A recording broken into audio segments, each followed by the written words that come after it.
sorry about the picture, that's just a sense of humor of mine. In this, we're going to talk about dominant resolutions. They probably don't even tell you about in a theory book, but you actually see in actual practice. And the opening was very Tchaikovsky-like he's ending something very grand. I did that on purpose to sound like his style because he uses this kind of move all the time. So the basic concept is, with a dominant chord, you usually expect that seventh to go downward, usually to if it's a C dominant, to an F chord. Putting it in the bass usually goes downwards to a chord up a fourth, F chord first inversion. That's the resolution you expect. Now, by the time you get to the late Romantic era, people like Tchaikovsky and Wagner would start resolving that seventh down, but not to the chord that you expect. And they would do little chains like this, giving a kind of chromatic walk down, but not in the way you expect to the chords you normally expect. Because they became very exploratory with the chromaticism. So we're going to explore this with this opening thing I did. Here's the piano playing it back.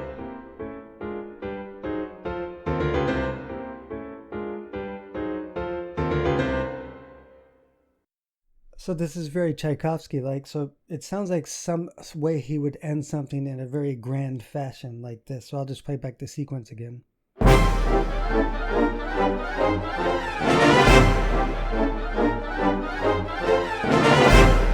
I didn't spend a lot of time sequencing that. I just wanted a general idea of what it might sound like. So let's go through it.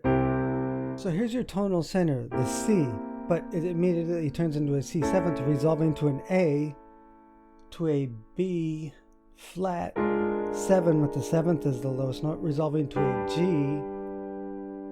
A flat 7, G flat, resolving to an F, F7 resolves to a B flat, which is normal, augmented 6 chord, or the tritone substitution. Now here's something interesting. We tend to assume that the tritone substitution was invented by jazz. It's actually not. If you look in Tchaikovsky's harmony book, for instance, he talks about this as a possible resolution to the 1 chord. They just called it an augmented 6 chord still. And this move actually dates back farther than Tchaikovsky.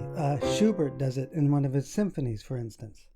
So by this time it was already widely known that this specific shape can resolve down like that. It doesn't matter whether you call it tritone substitution or augmented 6. They already knew this and was widely used in the Romantic era. So let's just play the top chords. What really makes this work is the opposite motion from the low end, where it's walking almost completely chromatically down and still resolving the 7th in the same fashion you normally would. Let me just play the outside voices. This is important.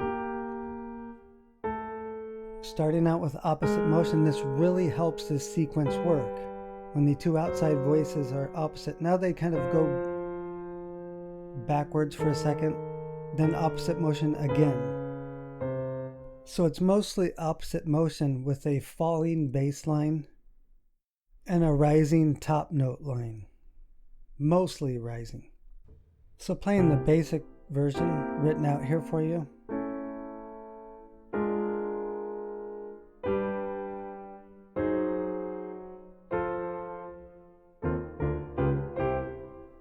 Okay, and it repeats. So here's another way for you to get highly chromatic lines with almost all 12 tones without relying on secondary functioning chords like secondary dominants and fully diminished. You could take the same concept and resolve that 7th down to a chromatic mediant, which would be A flat, like that, instead of an F-based chord. Chromatic mediant or borrowed, depending what direction you go with it after that. You could totally change the feel up. I mean, we could do something. Let me just improvise something in. Right there.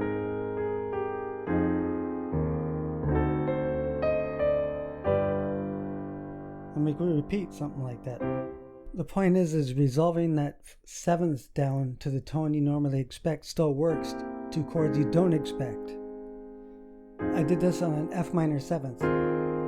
There's the 7th in the lowest end to a D dominant flat 9. Instead of a B flat, there's a B flat, D dominant flat 9, which is the 5 of 5. The whole point is resolving that 7th, especially in the bass as the lowest note, to the tone you normally resolve to gives you more room to use different chords other than the expected chord. For instance, if you take that C dominant based shape with the B flat as the lowest note, go to the A note, treat that as the 7th of a B major. It's still resolving that 7th to the tone you normally expect, but giving you a chord you don't expect. And this is another way to approach highly chromatic music.